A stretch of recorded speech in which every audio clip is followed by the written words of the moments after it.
ವೀಕ್ಷಕರೇ, ನನ್ನ ಯೂಟ್ಯೂಬ್ ಚಾನೆಲ್ಗೆ ಸ್ವಾಗತ. ಇವತ್ತಿನ ಅಡುಗೆ ಬ್ರೆಡ್ ಫ್ರೂಟ್ ಮಜ್ಜಿಗೆ ಹುಳಿ.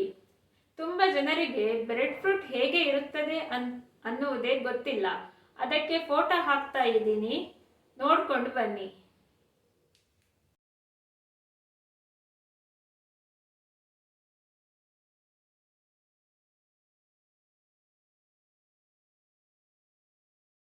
ಬ್ರೆಡ್ ಫ್ರೂಟ್ ಅನ್ನು ಕನ್ನಡ ಭಾಷೆಯಲ್ಲಿ ದೀವಿ ಹಲಸು ಎಂದು ಕರೆಯುತ್ತಾರೆ.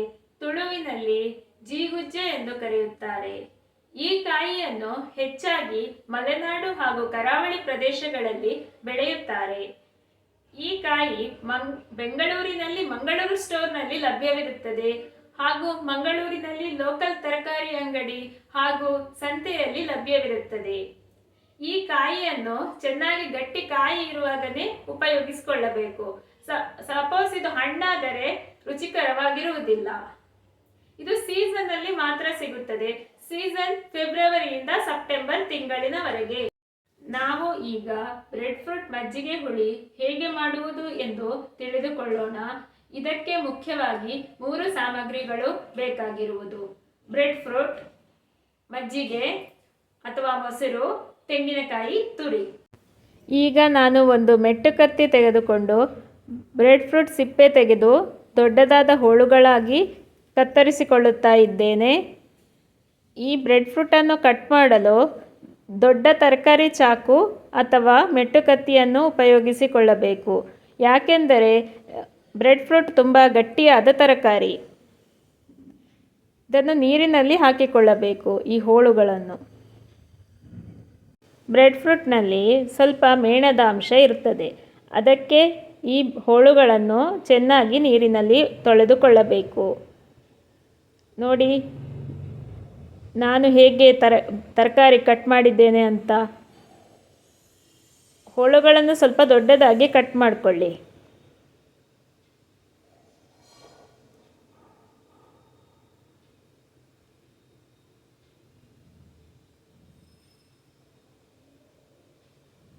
ಈಗ ತರಕಾರಿ ಹೋಳುಗಳಿಗೆ ಸ್ವಲ್ಪ ನೀರು ಹಾಕಿ ಬೇಯಲಿಕ್ಕೆ ಇಟ್ಕೊಳ್ಳಬೇಕು.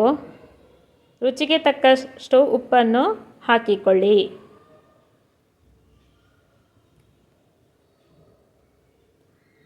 ಈ ಮಜ್ಜಿಗೆ ಹುಳಿ ಮಾಡಲು ಆದಷ್ಟು ಹುಳಿ ಮಜ್ಜಿಗೆ ಅಥವಾ ಹುಳಿ ಮೊಸರು ಇದ್ದರೆ ಉಪಯೋಗಿಸಿಕೊಳ್ಬಹುದು.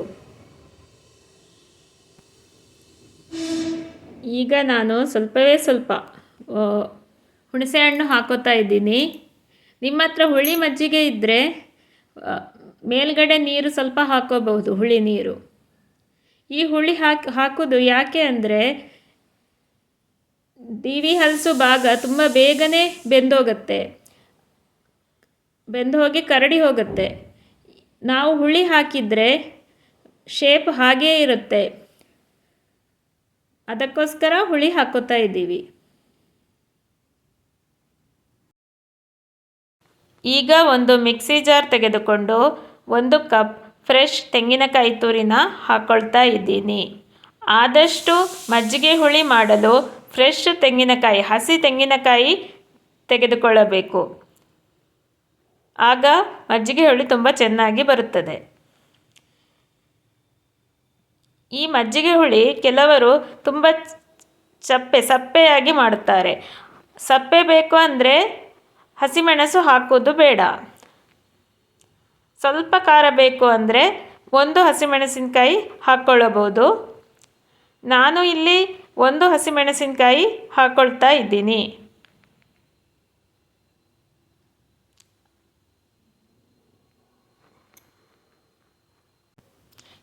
ಈಗ ಇದಕ್ಕೆ ಮೊಸರು ಅಥವಾ ಮಜ್ಜಿಗೆ ಹಾಕಿಕೊಳ್ಳುವ ಸಮಯ. ನಾನು ಇಲ್ಲಿ 3 ಸೌಟು ಮೊಸರನ್ನು ಹಾಕಿಕೊಳ್ತಾ ಇದ್ದೀನಿ.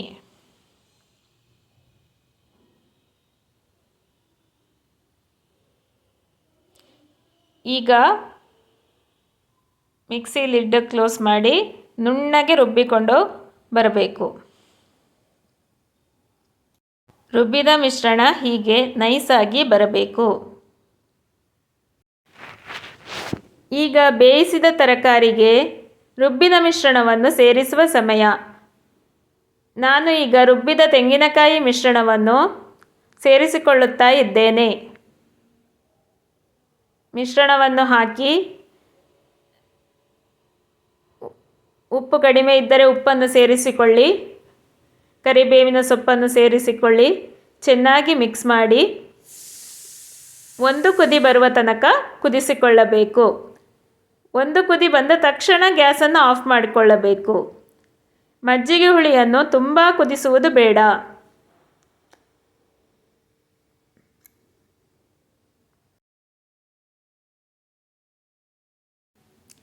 ಈಗ ಮಜ್ಜಿಗೆ ಹುಳಿ ಒಂದು ಕುದಿ ಬಂದಿದೆ. ಗ್ಯಾಸ್ ಆಫ್ ಮಾಡಿದ್ದೇನೆ. ಒಗ್ಗರಣೆ ಹಾಕುವ ಸಮಯ ಒಗ್ಗರಣೆಗೆ 2 ಸ್ಪೂನ್ ಎಣ್ಣೆ ಅಥವಾ 2 ಸ್ಪೂನ್ ತುಪ್ಪ ಉಪಯೋಗಿಸಿಕೊಳ್ಳಬಹುದು. ನಾನು ಇಲ್ಲಿ ಸಾಸಿವೆ ಒಗ್ಗರಣೆ ಹಾಕ್ಕೊಂಡಿದ್ದೇನೆ. ಬೇಕಿದ್ದರೆ ಕೆಂಪು ಮೆಣಸು ಸೇರಿಸಿಕೊಳ್ಳಬಹುದು. ಸಾಸಿವೆ ಚೆನ್ನಾಗಿ ಸಿಟಿದಾಗ ಒಗ್ಗರಣೆ ಹಾಕಿಕೊಳ್ಳಿ.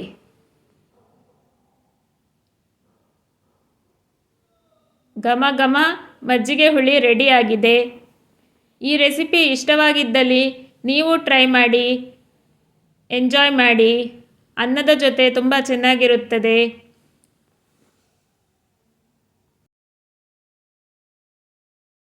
ಈ ವಿಡಿಯೋ ನಿಮಗೆ ಇಷ್ಟವಾಗಿದ್ದಲ್ಲಿ ನನ್ನ ಚಾನೆಲನ್ನು ಲೈಕ್, ಶೇರ್, ಸಬ್ಸ್ಕ್ರೈಬ್ ಮಾಡಿ. ಧನ್ಯವಾದಗಳು.